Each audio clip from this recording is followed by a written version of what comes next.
kiss for you.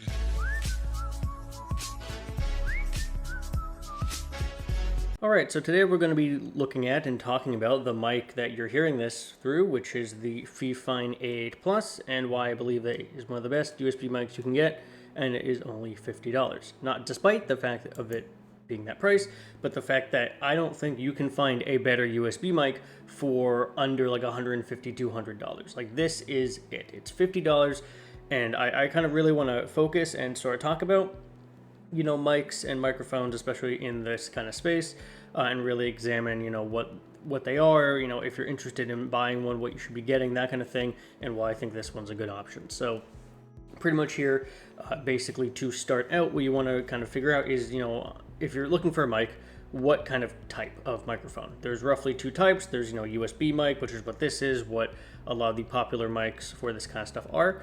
And then there's XLR mics, and those, tend to have a larger cable. You hook it up to like an audio interface of some kind, and that lets you have a little bit more control, right? So in terms of like features, USB mics are cheap, relatively speaking. They're ready to go. You can just plug it in. You don't have to do anything. And they're limited in terms of their adjustability and customization, right?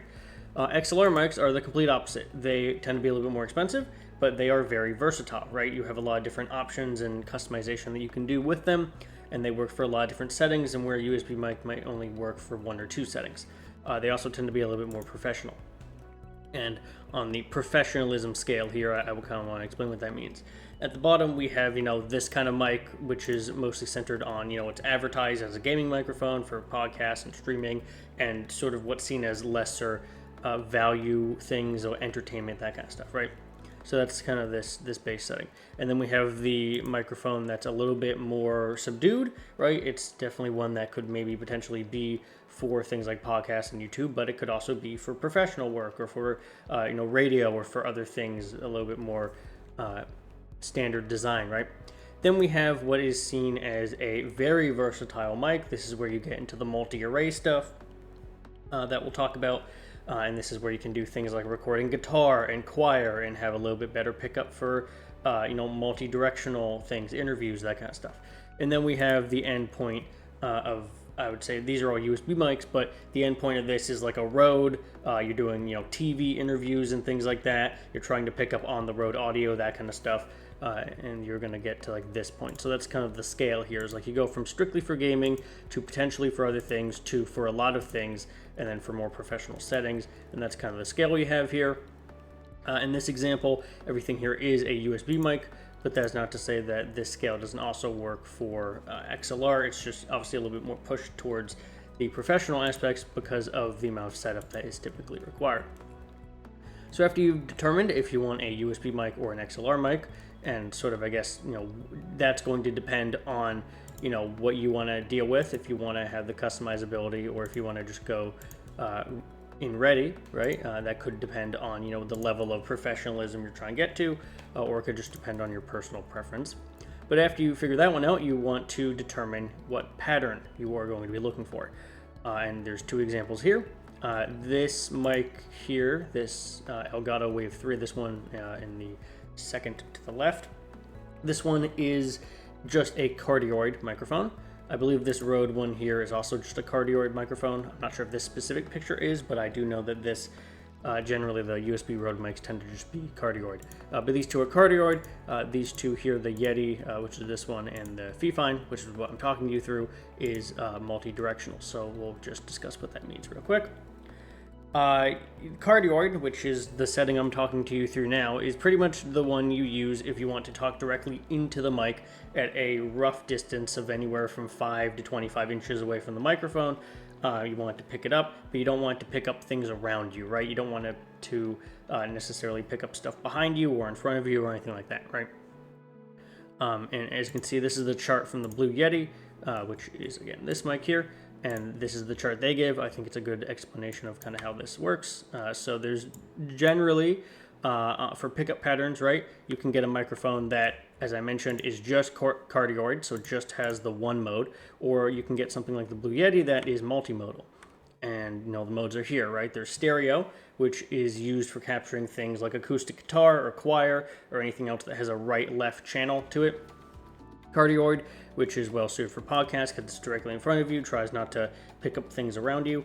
Omnidirectional, which is for, kind of like a live setting. If you're recording a band or the things you want to have a lot of people, in the space, this makes it a little bit more full. And then bidirectional, which is good for things like podcasts or duets or interviews or stuff like that, where you have two people on opposite sides. These are the modes that are the most common to use for a lot of these elements, and this is oftentimes where you'll get into the discussion between like USB and XLR, because XLR tends to have these different modes. USB tends to only focus on cardioid, because the idea is that most people that are going to be wanting a mic like this only want cardioid, which is the like podcast style, right? So once you figure out what you want, if you just want cardioid, if you're fine with that, or if you want a multi-directional, multi-array setup, then that's basically going to begin to determine and whittle down your options of what you should be checking into. One thing I will say though, as I'm talking to you through a multimodal microphone currently, I'm using cardioid setting. I have noticed that when I tested the previous video I did, when I tested the other Fifine microphone, and I tested the Elgato Wave, which were both only cardioid, they were kind of rough in terms of like the sound quality of the microphone, the pickup pattern. It was very quiet. I had to boost it by like 8 or 9 decibels in recording. So I found that kind of odd and irritating, that not only I had to boost it a lot, but also it didn't really seem like that pickup was doing much. That could just be how my computer is set up. It could be the audio drivers I have installed. There's a bunch of reasons for that, but just in my personal note, I do find that even if you are not necessarily going to use these other options, that you consider a multi-array rather than just a single cardioid, because then I think it does a little bit better in terms of picking up and being a little bit louder than the other mics. That's just, again, in my what I've experienced so far. That is not a universal truth or a universal rule, but if you do pick up like a cardioid mic only, and you notice some issues relating to volume and pickup, that you may consider a full, what's called a multi-array mic, right, where it has multiple patterns. But whatever your choice, whenever you decide what you want for that helps you whittle it down more. And then obviously the third thing is going to be extra stuff, right? Software, audio adjustments. If you're going to record audio through like Adobe Audition or just through like Audacity, or in this case, I'm just using OBS's built-in recording thing right there.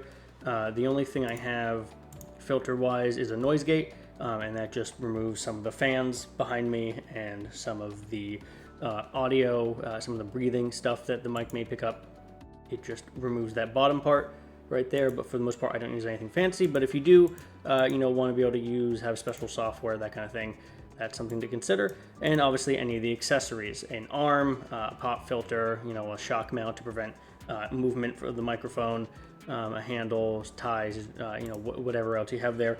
And once you've made that decision, once you've figured out the type of mic you want, on the scale of professionalism where you're going for it, the pattern you're looking for, and the extra stuff, now you just take all that and you try and figure out what mic kind of best suits you in that capacity.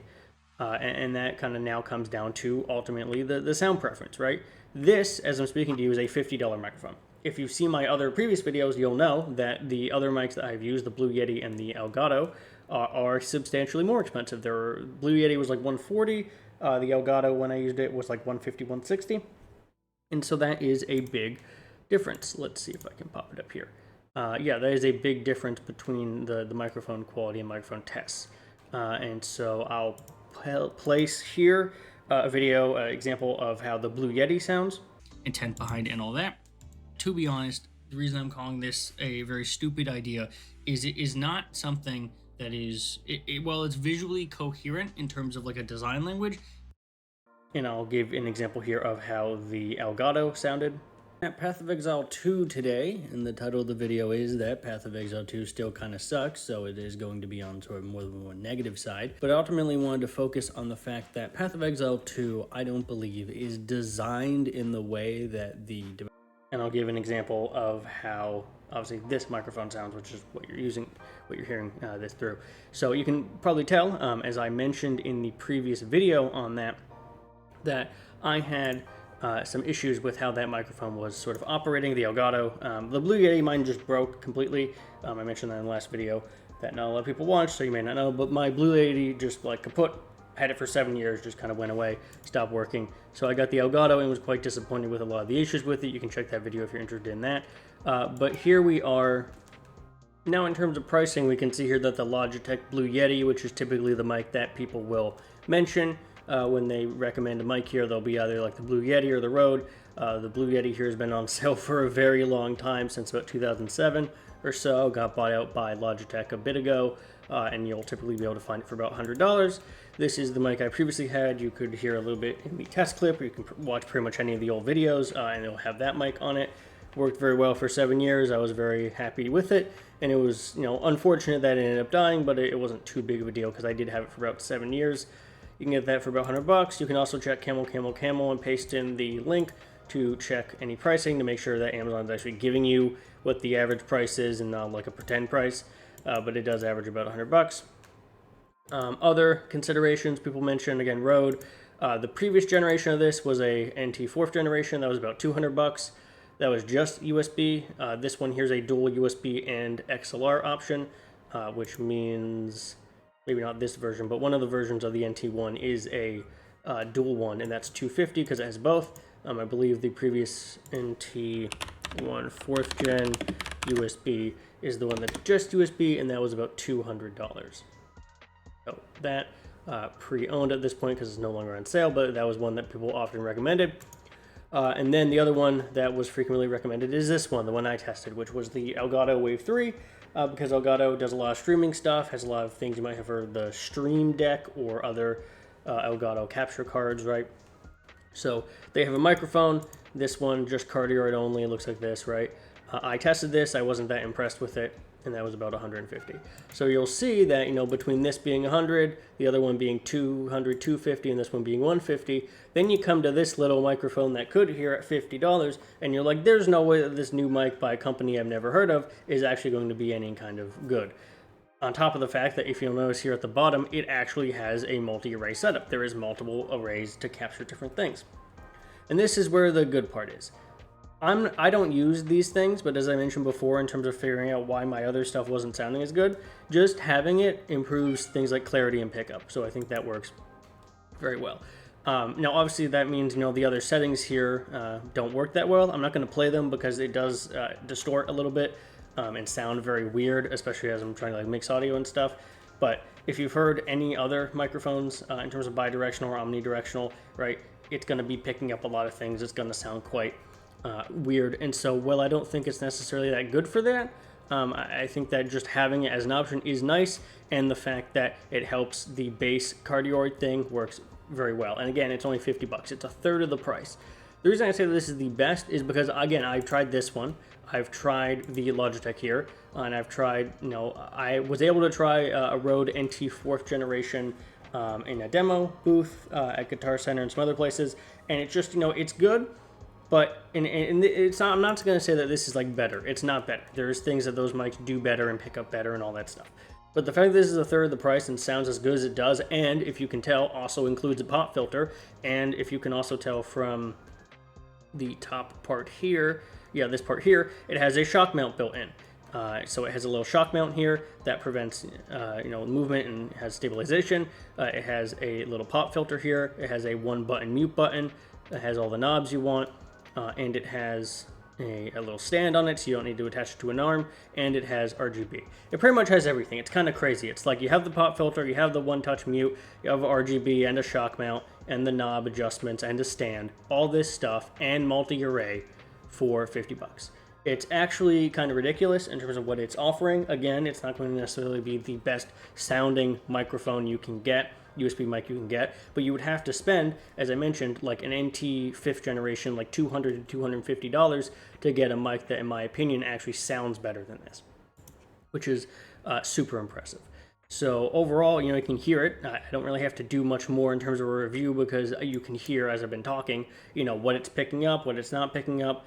Unlike some other videos, I'm going to try and keep the editing here to a minimum because I do want it to kind of pick up any time that I'm breathing in or anything like that. Sorry if that's a little bit distracting, but in terms of a microphone, if I just cut out all the problems the mic has, that's not very helpful. So if it's picking things up that maybe you don't want it to, or if some things I'm saying kind of slur speech and stuff like that, I want the mic to pick it up and for you to be able to understand that's what it sounds like. So hopefully that it's not too annoying. Hopefully I was able to kind of keep everything in check here, not ramble too much, because there's not really going to be editing, because I want to, talk about things and have the mic pick it up and not be edited out. But hopefully that was helpful. A little bit different here. Hopefully the review here is helpful, just in terms of like figuring out, if you're trying to figure out what kind of mic you want. Hopefully this chart here I made is helpful in terms of figuring out, where to start and what to do and why I would recommend this kind of mic. I do think that, you don't need this kind of mic. There's other mics here, but this A8 Plus by Fifine is absolutely the best one that I've tested, and I'm very happy with what I was able to do. In terms of downsides, I don't really notice a ton. The stand is kind of rough in terms of it's just like a piece of plastic, so it does wobble a little bit, especially if your table is not super stable. But other than that, and the fact that obviously I did have to add a noise gate, which isn't a huge deal, but I put my noise gate at like 45 to 38, so it just doesn't pick up a lot of the background elements. But beyond that, as long as you're willing to do those two things, there's very little you really have to do to make this work in most setups, and I really enjoy that, right? You don't have to fiddle around stuff, you don't have to like do a bunch of whole things, you don't have to like boost the audio and decrease the top end and all this stuff. You can just plug it in and it works great, and all the features of it work well, and it's relatively cheap and inexpensive. And I was able to buy 3 of these, not these, but I was able to buy 3 mics for about this price and figure out which one I wanted, instead of needing to only be able to buy one of these and then figure out, oh, it sucks, right? So quite enjoyed that, quite liked how it was operating, and hopefully you do too, and hopefully you found this interesting. And if you did, make sure to subscribe to the channel. I've been posting about every month, although I did post once a week previously, so if you're interested in more of this kind of stuff, you can check the previous videos. I will still obviously be posting about once a month, but my whole once a week grinding binge there of videos is kind of been over and done with. So, but if you enjoy this kind of stuff and want to see more of this kind of reviews and kind of guides on the channel, make sure to subscribe, hit the bell, comment down below your thoughts, and I'll see everyone in the next video.